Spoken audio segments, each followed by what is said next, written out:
Good morning, sunshine, and welcome back to another episode of Shine Buzz Daily, where it's all about raising your vibration, taking inspired action so that you can create the life that you want. Today, we're going to talk about what it means to fake your happiness and why you should not do that. And we're going to talk about what it means to live authentically and how real happiness feels. So, let's catch a Shine Buzz. Very often when you're in the middle of a toxic relationship with a narcissist or anyone else, you might find yourself sort of faking your happiness. Let's just use social media for an example. If you look around at social media, most everyone, not everyone, but many people, their lives look pretty perfect on social media. And to be perfectly honest with you, I might be one of those people, and that's because I choose to only highlight the good stuff in my life. But when we're in a toxic relationship, we might even sort of be faking the good stuff in our lives. So our Facebook page or our Instagram account or whatever might look like we have an amazing life. And in reality, we're just showing the forced smiles and the forced happiness and the fake good stuff, right? Because maybe we can't bring ourselves to share with the world that our life kind of sucks right now, or maybe we're struggling in other ways. And the truth is that in real life, as well as on social media, a lot of us, as we go forward past our toxic relationships and we start to live again, we might on the outside be pretty content with our lives. Our surface lives seem right. They're on paper pretty good. And so, we're like, okay, this is what I get. This is life. But deep down inside, we might actually be craving something really different than what we're living. And because we've gone through such terrible times, we might think to ourselves, well, life could be worse. Why should we complain? As a matter of fact, one of the things I say all the time is when someone asks me, how are you doing? My first response is always, can't complain. And I do that because I want to stay positive. And the truth is, most of the time I can't complain. But there's a difference between not being able to complain or knowing that life could be worse and actually being happy. The truth is, we can look around in the world and we can see plenty of people who have a worse life than us, right? And so a lot of us feel kind of guilty if we don't just love everything in our lives. And I am a proponent of being grateful for the good things in your life. I think that really helps you to raise your vibration and to bring more good things into your life. With that being said, if we're going to level up, if we're going to evolve and really become the people we want to be, we can't just be satisfied with good enough. And what I mean by that is, good enough is good. It's okay. But when we are trying to evolve beyond good enough, when we are trying to evolve beyond being okay and trying to move toward actually being happy, authentically happy, one of the biggest things we can do for ourselves is to authentically learn to love who we are, learn to not only recognize both our good qualities and our flaws, but also to embrace those and unconditionally. So in a recent live stream, I talked about the fact that most of us haven't really experienced unconditional love in our lives, especially if we grew up with toxic parents. And so when we find ourselves as adults never having been unconditionally loved, and we're finally out of a toxic relationship and we're finally peaceful and things are okay for us, we think this is as good as it gets. But really, it can get better. And I'm going to talk to you right now about how it can get better. Stick with me. One thing I notice is that when we finally get out of these toxic relationships, a lot of us find ourselves bored. A lot of us find ourselves with too much time on our hands because we spent so much of our lives trying to make someone else happy. And now that we're out of the toxic relationship, we almost feel like we don't have enough stuff to do. And a lot of times we find out that we have too much time to think, and that can be dangerous for anyone. Now we can stop worrying about that narcissist, and we can stop worrying about all the people in the world who have worse lives than us. I'm not saying we shouldn't care about people who have worse lives than us, but we can only do so much to help those people. And once we've done whatever is within our power, why not focus on ourselves for once? Isn't it about time for you to focus on yourself? It's not fair to wake up every morning to a life that makes you feel bored or unfulfilled or unsatisfying. You've been through a lot. You shouldn't have to dread your boring or unfulfilling life. And to throw that excuse down, well, somebody in the third world country has a worse life than me, as your reason for not trying to improve your life is just, unfortunately, a bit of an excuse. If you really feel strongly that people have a worse life than you, whether it's in your own country or some other country, like I said, do what you can to actually make a difference for those people. But when you've done what you can do, you can't do anymore. You don't have to be content with an okay life, just because someone else has a not okay life. That's the bottom line. You have to be happy by your own standards. So for example, let's say you're working a 9-to-5 job and you don't love it. You're kind of miserable. You dread going to work every day. You can do a couple different things here. Maybe you start changing the way you talk to yourself and you tell yourself, I love my job. I'm really good at my job. I really help people in my job, whatever. Or maybe you recognize, it turns out I'm not really the employee type of person. I'm really more of an entrepreneur or a creative or whatever. And then maybe you have other changes to make to your life. So in that case, let's say that you want freedom from the corporate world. Let's say you want to get out in the world and do something different. Maybe you want to do something like what I do, or you want to start some other kind of online business. You should do that. You should follow your heart, your intuition, your passion. Don't just settle for whatever it is that you have if it's not making you happy. Don't tell yourself that, because things could be worse, that it's good enough. Of course things could be worse.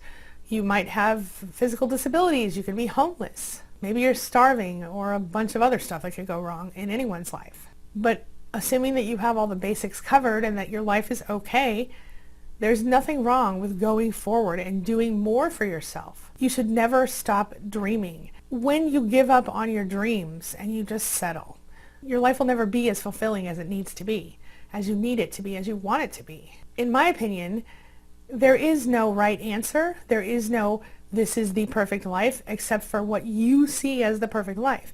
For example, my life might be boring to some people. I work from home. I do almost all of my work in my house. I almost never have to leave the house unless I want to leave the house. And that's great for me. I'm totally good with it. But some people who need more human interaction, for example, they might think, oh, her life sucks, but for me it's perfect.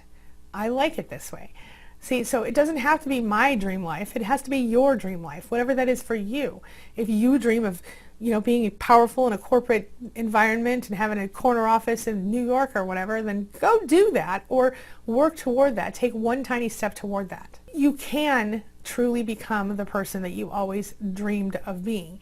When you were a little kid, if you daydreamed about, becoming a doctor, becoming a teacher, you can still do that. Sometimes maybe we find ourselves we need to compromise a little bit, right? So for one example, I always thought I would write novels. Yes, I did. And I thought that would happen after my globe-trotting journalism career, which never happened because I had kids. And having kids, it makes you think differently. It makes you have to stay home more often, things like that. And so rather than doing my globe-trotting journalism career that I had planned and then living on the beach in Maine in a house where I could sit up in my office and look down at the white sand while I wrote my novels, no, I didn't think about it that much. Instead of that, I started blogging. And long story short, it led me here to you. And I'll tell you all the story later if you want to know it. But I compromised a little bit, but I still was able to follow my dream of connecting. Turns out I don't really love to write novels. That was just something I thought I liked and I didn't like. So anyway, you can become the person you always dreamed of being, at least on some level. The truth is that the only thing really holding you back from at least attempting to reach your goals is you. And something that's hard for us to learn as survivors sometimes is that the people around us, they really can't technically control who we are. They can't control what we dream of. For example, I was brought up to believe that if I didn't follow the path that someone thought I should follow or stay inside the little box they drew for me, that I was wrong and I was not good enough. And I believed that for a long time. And then one day, I decided not to believe it. And that's what led me here to you today. You define yourself is the bottom line here. You have to set your own goals and you have to work toward your goals. Unfortunately, a lot of us think we have to fake it till we make it. And I do see some value in that, because sometimes we do need to sort of visualize things and imagine how they're going to be. And we do sort of need to try to imagine ourselves already doing those things. And I think that is helpful. But the part that I think a lot of people miss is the till you make it part, right? And what I mean is, yes, fake it till you make it, but don't forget to make it. By faking it and never working toward the goal of making it, you're only fooling yourself. And maybe you're fooling some people around you, but only people who don't know you very well. Or maybe I should have said you're only fooling some people around you and you're not really fooling yourself, even though you might think you are. You should not fake it unless you're also planning to make it. You feel me? Because if you do that, you're always going to know that you're not really happy. You're not really content. Or you're going to spend your life wishing you were somewhere else in your life. That's a horrible feeling. Haven't we all had enough of that already? Some people might think you're happy, but you're always going to know the truth until you actually work toward those goals that you want, or create new goals for yourself or new dreams for yourself if maybe you've been shot down one too many times and you're not really sure what you want to be. Or if maybe you've, grew up in a situation where you were told you're supposed to be this and you really wanted to be that, and maybe you think it's too late to become an astronaut or whatever it was. Maybe you need new goals. But coming up with a goal that is in line with who you are and is in line with your dreams and your passions, that is the key to finding fulfillment in your life, whether it's job related or not. And no matter how much everyone else thinks you're doing great in your life, you're going to know the truth, and the truth is your truth. We can only fake it for so long before we need to make it, or we're going to be miserable. And like I said, some people who are closer to you are going to see right through your facade, and they're going to know that you're stuck. But if you are strong enough to start sharing your mission or your goals or your passions or your dreams with some of those people that you can trust around you, or maybe with the world, you might be surprised at what opportunities come your way. I think the most important part of living a life that is authentic and that makes you feel whole and true and fulfilled is knowing who you are and what you want, and not being afraid to embrace that and go after what you want. Don't try to convince yourself that you really do want to be a grocery store, stocker, or a checkout person, or even an attorney or a teacher, if that's not what you really want. If you do want to, say, be a globe-trotting journalist, or you want to see every corner of the world, or you want to be a stay-at-home parent, or you want to start your own business, or whatever, work toward making that happen. Strive to accomplish it, because at the end of the day, if you even take one step toward what you want, you're going to be one step closer to getting what you want. Sometimes the best part of life is the journey to the goal. It's exciting, it's fun, and even if you can only take one tiny step a day toward that, it's worth it. You will feel so much more accomplished each day if you take just one step, one tiny baby step, or even 10 steps toward what you want. If you go every day without taking any steps toward finding your true fulfillment and following your dreams and creating the life that you want, you're going to just feel like that was a wasted day, and you will find yourself unsatisfied at the very least. So my challenge to you today is to identify your personal goals, identify your dreams, decide what you really want your life to look like, and start taking action toward that, even if it's one step a day. For example, let's say you've always wanted to be a teacher and you didn't go to college. Well, maybe your step today can be researching what's the best route for you to become a teacher. What is the best school near you, or can you go to online school, and how do you get loans or maybe scholarships? Even that tiny step of just doing a little research can really energize you and make you feel excited about what comes next. And all along the way, the steps that you take, every step can be joyful and full of light and love and amazingness. Try it. You'll like it. And then when you finally do accomplish that goal, whatever that goal is for you, you can actually mean it when you tell someone you're happy. You can mean it deep down in the depths of your soul. And that, my friend, is a beautiful thing, and it feels so good. Imagine how refreshing it might be to finally be able to say and mean, I'm truly happy. Change your world, y'all. Change your world. All right, well, with all of that being said, I need to take a look at you. Come on. A little closer. Come on. Let me see ya. Okay. You know what I think, right? Yeah, I think you need some homework. I got it. Don't worry. Here we go. So in addition to the challenge that I gave you today, I would also like to share with you your regular homework. We're going to start off today, as usual, with our dialectical behavior therapy skills deck. And this will be linked in the description below, but you don't need to buy it because I will share all of these cards with you over the next several weeks. And today's card is a mindfulness skill, and it reads, use self-compassion meditation. Relax using mindful breathing. Then slowly repeat the following phrases on each exhalation of your breath. Ready? May I be peaceful. May I be safe. May I be healthy. May I be happy and free from suffering.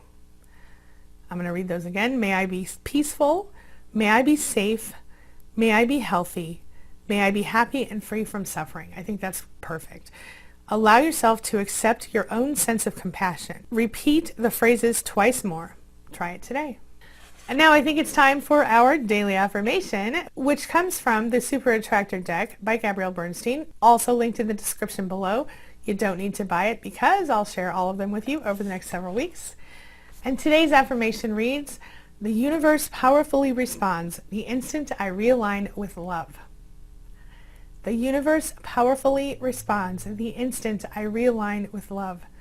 And today I'm going to tell you, call that self-love. That's important, self-love. All right, now you know what time it is, right? Yep, it's time for the question of the day. And the question of the day is, have you ever faked happiness? Or are you really living authentically? And if you are sort of faking it till you make it, are you taking steps to make it? Share your thoughts, share your ideas, share your experiences in the comment section below, and let's talk about it. As always, thank you so much for being a part of my day and a part of my life. And hey, thanks for letting me be a part of yours. It really does mean a lot to me. I'll see you soon.